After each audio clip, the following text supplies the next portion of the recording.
I'm really excited to see the new kind of products that are coming to the space. So please put your hands together for Mr. Devon Kennedy. Awesome. Thank you so much. All right. Are you ready to go? Can I start? All right, so here we go. Let's see, it's loading. See the lens clip. And here we go. This is crypto native hardware, smart glasses actually. You can see a little bit of a planet in the background. That's intentional. All right, let's see. Next one. Next slide. Thanks.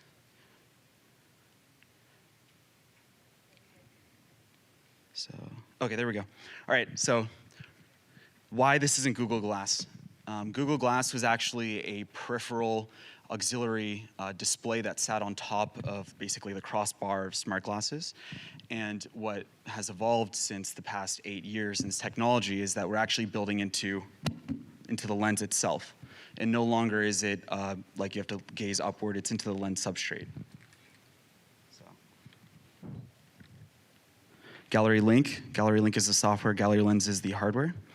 And first and foremost, we actually need to talk file types. So there's a specific file type that everyone in this room should be familiar with.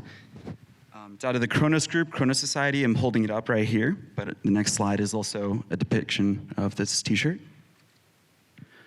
So don't worry about any of this stuff. It's a scene graph, basically just the files that are involved in this file format type. What's really important here is that that an NFT can come in the form of a GLTF or GLB. A GLB is basically, everyone probably has seen this on a NFT marketplace. It basically means that it's the external files and textures actually incorporated into one like unified file. This is basically kickstarted by the Kronos group and Kronos Society, who is known for basically graphics in the web space. So they invented WebGL, and it's basically a consortium of engineers with Apple, Google, and Amazon just doing extracurricular royalty-free work. This is basically being launched as the JPEG of 3D assets. While JPEG is not the only image file type, as everyone knows, there's PNG and others. It's just basically the most interfaceable file type and most fluid file type across NFT platforms.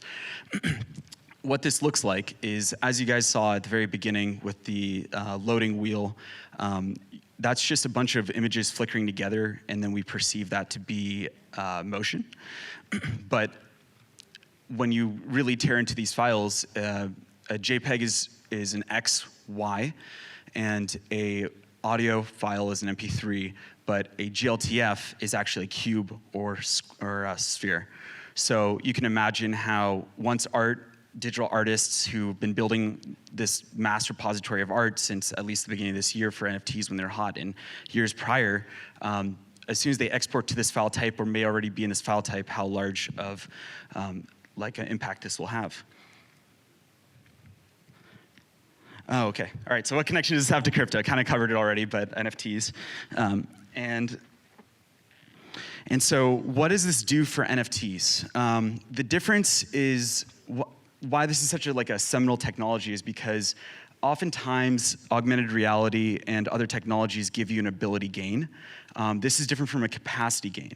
A capacity gain looks like, if you were to take like a sports analogy, a coach could be someone who helps a gymnast rotate ever so slightly more, a quarter rotation off of a springboard. That's an ability gain. A capacity gain is when you fortify the springs in the springboard to make the board itself give the athlete more lift in the air. What they do with this lift is their choice. So it's actually widening the spectrum as opposed to just an individualized, containerized enablement. Oops. I went too far. How do I go back? Shoot. Okay, there we go. All right, so we'll just stick with this.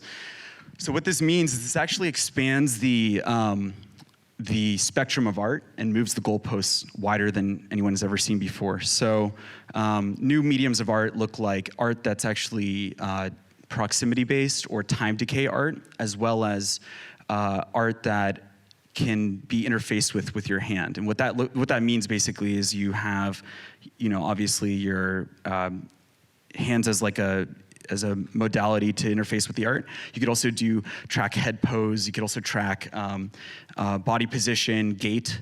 All of these are new input modalities once you enter this new medium, which is also called spatial computing. So what does this mean now for artists, and what does this mean for gallerists? Because again, it's called GalleryLens, right?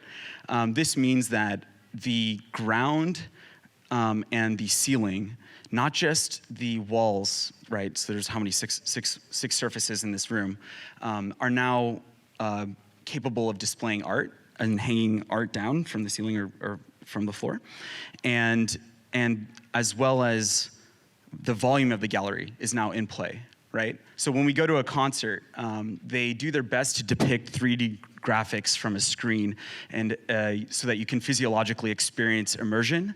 This is true immersion, right? This is immersion where it has binocular cues. What that means is graphic far, small, graphic close to you, big, right? And so this is a huge deal for something like an art exhibition where the artists can display contemporary, traditional fine art. They can have graphical overlays of that, as well as sell individual editions or multiple editions, right, of that art, as well as having the entire art gallery itself built out. And this is an entirely new concept that I have never seen before. So yeah, this is pretty great, right? It's kind of like a paradigm shift and expanding the spectrum of what art can even be. And perhaps there's new artists that will emerge who've been doing art that's proximity-based, but no like environment to showcase that. All right, so now why should you be bullish on crypto native hardware? This is a great question. Why go down all the way to the metal or do firmware engineering and photonics and all this stuff? It's because of one company. So there's an internal Facebook email that, there's a CNBC article linked at the bottom there. You can go through with it. Obviously, you can read the quote. It's going to be recorded, so I'm not going to take too much time reading it. But this part's really important. This is from 2018, right? In Meta, October 28th is when they did the rebranding.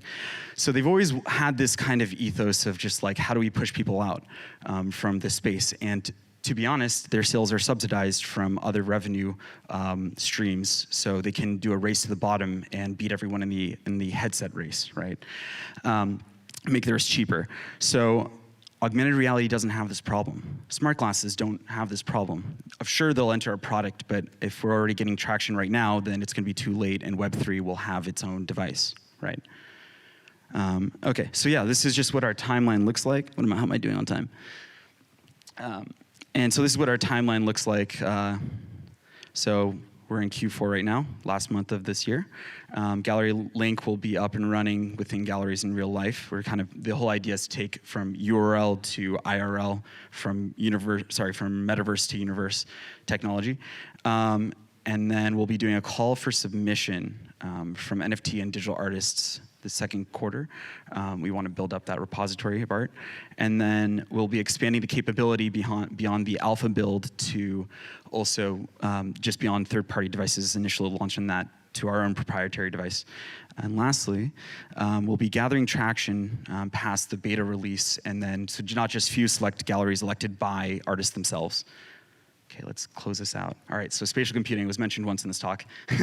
So spatial computing is much larger than just giving the z-axis to art and then increasing that efficiency. It actually intersects with the time domain. And this looks in the form of future paste, which is a future product. All right, that's it. Thank you. And this is my Twitter handle. Feel free to message me also after this talk. Feel free to talk to me. Every single business card I have is a NFT. There's only 50 of them. And that's it. The end of the talk.